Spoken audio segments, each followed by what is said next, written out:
Hey guys, कैसे हो आप सब। तो आज का वीडियो फ्री फायर के स्पोर्ट्स के सबसे इंपॉर्टेंट रोल सपोर्टर के ऊपर होने वाला है। एंड मैं तुमको बताने वाला हूँ कि तुम्हें एज ए सपोर्टर कौन कौन से रोल खेलना आना चाहिए, तुम्हें किस टाइम रशर या किस टाइम असॉल्टर में स्विच करना है, एंड तुम कैसे अपने टीम के लिए एक तगड़ा सपोर्टर बन सकते हो। सो इसके लिए वीडियो को एंड तक जरूर देखना। So without wasting any time let's start the video. चलो भाई, देखो अब मैं क्या करता हूँ। तो हमारे वीडियो का पहला पॉइंट आता है व्हाट इज सपोर्टर। आखिर एक सपोर्टर किसी भी टीम में करता क्या है, क्योंकि कुछ बंदे सपोर्टर के रोल को असॉल्टर या फ्लैंकर समझ लेते हैं, पर सपोर्टर का रोल इन सबसे बहुत अलग है। तो गाइस, सपोर्टर एक ऐसा रोल है जिसके अंदर बहुत सारे रोल्स आते हैं, जिसमें कि तुमको अपनी टीम के लिए अलग अलग सिचुएशन के हिसाब से सपोर्ट करना होता है। अगर मैं तुमको सपोर्टर का रोल एक सेंटेंस में कहूँ तो अगर तुम्हारे स्नाइपर को जरूरत है तो सपोर्टर स्नाइपर के साथ रहेगा, एंड अगर रसर्स को जरूरत है तो सपोर्टर रसर्स के साथ रहेगा। चलो इसे एक एग्जाम्पल के साथ समझते हैं। अगर तुम्हारी टीम भी किसी दूसरी टीम के साथ फाइट चल रहा है एंड सब अपनी अपनी पोजीशंस पर है, स्नाइपर अपनी पोजीशन पे है एंड रसर्स सामने फाइट करने के लिए अपनी पोजीशन पर है। फाइट के समय अगर ऐसा केस होता है कि तुम्हारे स्नाइपर को फाइट के हिसाब से एंगल नहीं मिल रहा है, तो उस कंडीशन में तुम्हारे स्नाइपर को ओपन में रह के खेलना पड़ेगा। तो एक सपोर्टर का उस टाइम सिर्फ एक काम रहेगा, अपने स्नाइपर के साथ रहना एंड उसको कवर देना, जिससे कि वो जल्दी ना मरे, क्योंकि फाइट का 90% रिजल्ट स्नाइपर ही डिसाइड करता है। बट अगर तुम्हारे स्नाइपर को फाइट के हिसाब से सही एंगल मिल चुकी है तो उस टाइम तुम्हें अपने रसर्स के साथ रहना है। आई होप कि तुम्हें समझ आया होगा। सो एक सपोर्टर का रिफ्लेक्सेस बहुत ही स्ट्रॉन्ग होना चाहिए, क्योंकि एक सपोर्टर का रिफ्लेक्सेस जितना स्ट्रॉन्ग होगा वो अपनी टीम को उतना ही अच्छे से सपोर्ट कर पाएगा। क्योंकि अगर उसके रिफ्लेक्सेस बहुत अच्छे हैं तो वो फाइट को आसानी से समझ लेगा एंड उसे तुरंत पता चल जाएगा कि उसे कब अपने रसर के साथ रहना है एंड कब अपने स्नाइपर के साथ।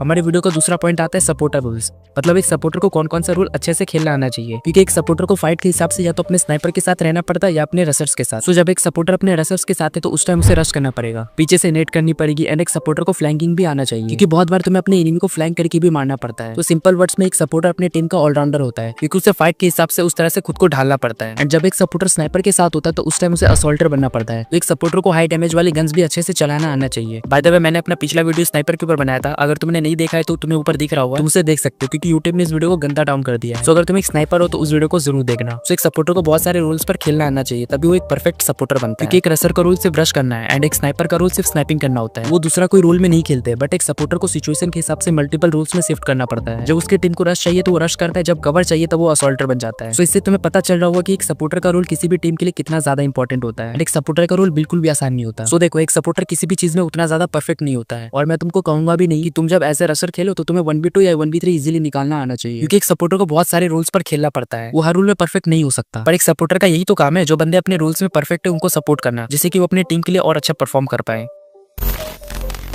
सो हमारी वीडियो का अगला पॉइंट आता है कि एक सपोर्टर को कौन कौन से गन कॉम्बिनेशंस रखने चाहिए, जिससे कि वो अपनी टीम को और बढ़िया आउटपुट दे सके। सो एक सपोर्टर को लॉन्ग एंड शॉर्ट रेंज दोनों खेलना पड़ता है। सो एक सपोर्टर के लिए शॉर्ट रेंज में true gun M590 and SMG में MP5 एंड बाइजन बेस्ट गन है। अगर तुम्हारा सपोर्टर रसर के साथ है एंड क्लोज रेंज में फाइट ले रहा है तो उस टाइम उसका काम है अपने सामने वाले एनिमी को पहले से ही बहुत ज्यादा डैमेज कर देना, जिससे कि तुम्हारी रसर्स इजीली किल निकाल पाए। तो इसी के लिए सपोर्टर को ट्रू गन एंड M590 जैसे गन्स को यूज करना आना चाहिए। SMG में तुमको ज्यादा प्रेफर नहीं करूंगा, क्योंकि ये गन्स विदाउट स्किन हक देते हैं एंड इनका डैमेज भी ज्यादा नहीं होता है, एंड स्पोर्ट्स में गन विदाउट एट्रीब्यूट्स के ही चलते हैं। बट अगर तुम्हारा सपोर्टर स्नाइपर के साथ है एंड लॉन्ग से खेल रहा है तो इस केस में तुम्हारे स्नाइपर को हाई डैमेज एआर गन्स जैसे ग्लूसा, M40, फार्मस, SVD यूज करना आना चाहिए। एंड जिन बंदों को स्पोर्ट्स का जरा भी नॉलेज उन्हें पता होगा कि फार्मस ट्रिपल चिप कितनी खतरनाक गन है, बट रैंक में फार्मस तो छोड़ो, फार्मस ट्रिपल चिप को कोई देखता तक नहीं है।